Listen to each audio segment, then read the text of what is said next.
Morning, guys. Happy Tuesday. I chose a book today by, I feel like I say every day it's my favorite author. I have a lot of favorite authors, I think, because I just love books. So this one is another author illustrator. His name is Tommy DePaola, and this is a book he wrote about himself. So the title of this book is called The Art Lesson by Tommy DePaola. Tommy knew he wanted to be an artist when he grew up. He drew pictures everywhere he went. It was his favorite thing to do. His friends had favorite things to do too. Jack collected all kinds of turtles. Herbie made huge cities in his sandbox. Jeanie, Tommy's best friend, could do cartwheels and stand on her head. But Tommy drew and drew and drew.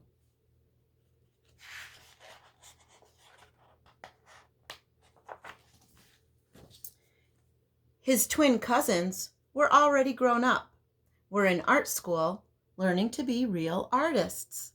They told him not to copy and to practice, practice, practice. So he did. Tommy put his pictures up on the walls of his half of the bedroom. Tommy sighed. His mom put them up all around the house. His dad took them to the barber shop where he worked.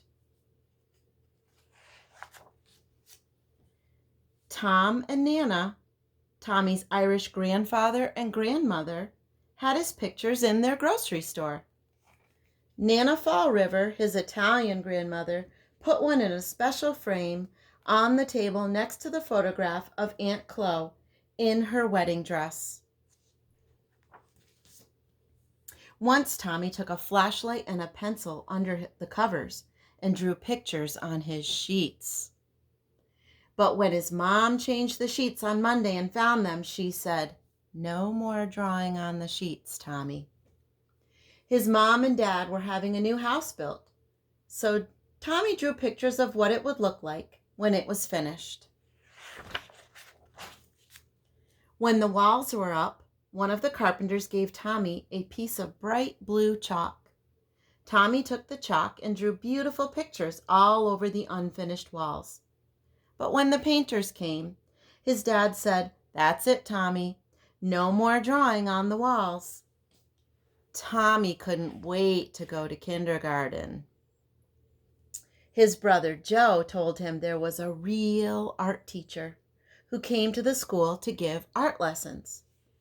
"Oh, you won't have your art lessons until next year," said Miss Bird, "but we are going to paint pictures tomorrow." It wasn't much fun. The paint was awful, and the paper got all wrinkly. Miss Bird made the paint by pouring different colored powders into different jars and mixing them with water. The paint didn't stick to the paper very well, and it cracked. If it was windy when Tommy carried his picture home, the paint blew right off the paper. "At least you get more than one piece of paper in kindergarten," his brother Joe said. "When the art teacher comes, you only get one piece." Tommy knew that the art teacher came to the school every other Wednesday. He could tell she was an artist because she wore a blue smock over her dress, and she always carried a big box of thick colored chalks. Once Tommy and Jeanie looked at the drawings that were hung up in the hallway. They were done by the first graders. "Your pictures are much better," Jeanie told Tommy. "Next year, when we have real art lessons, you'll be the best one."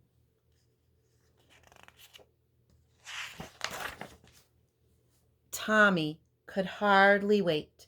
He practiced all summer. Then, on his birthday, which was right after school began, his mom and dad gave him a box of 64 Crayola crayons. Regular boxes of crayons had red, orange, yellow, green, blue, violet, brown, and black. This box had so many other colors: blue violet, turquoise, red orange, pink, and even gold, silver, and copper. "Class," Miss Landers, the first grade teacher, "next month The art teacher will come to our room. So on Monday, instead of singing, we will practice using our crayons. On Monday, Tommy brought his 64 crayons to school. Miss Landers was not pleased. Everyone must use the same crayons, she said. School crayons. School crayons had only the same old 8 colors. As Miss Landers passed them out to the class, she said, "These crayons are school property, so do not break them, peel off the paper, or wear down the points." "How am I supposed to practice being an artist with school crayons?" Tommy asked Jack and Herbie. "That's enough, Tommy," Miss Landers said. "And I want you to take those birthday crayons home with you and leave them there." And Joe was right. They only got one piece of paper. Finally, the day of the art lesson came. Tommy could hardly sleep that night. The next morning, he hid the box of 64 crayons under his sweater and went off to school. He was ready. The classroom door opened, and in walked the art teacher. Miss Landers said, "Class, this is Mrs. Bowers, the art teacher. Patty, who is our paper monitor this week, will give out one piece of paper to each of you. And remember, don't ruin it, because it's the only piece of paper you're going to get. Now pay attention to Mrs. Bowers."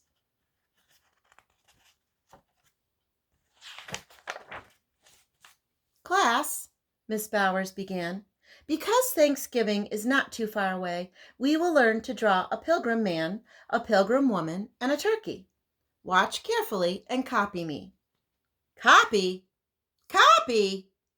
Tommy knew that real artists didn't copy. This was terrible.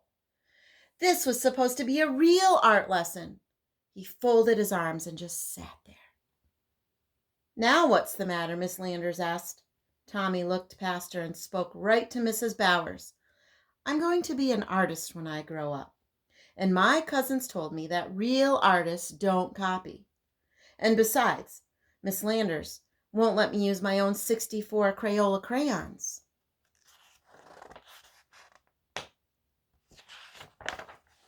"Well, well," Mrs. Bowers said, "what are we going to do?" She turned to Miss Landers, and they whispered together. Miss Landers nodded. "Now, Tommy," Miss Bowers said, "it wouldn't be fair to let you do something different from the rest of the class. But I have an idea. If you draw the pilgrim man and woman and the turkey, and if there's any time left, I'll give you another piece of paper, and you can do your own picture with your own crayons. Can you do that?" "I'll try," Tommy said, with a big smile. And he did. And he did. Look who he drew.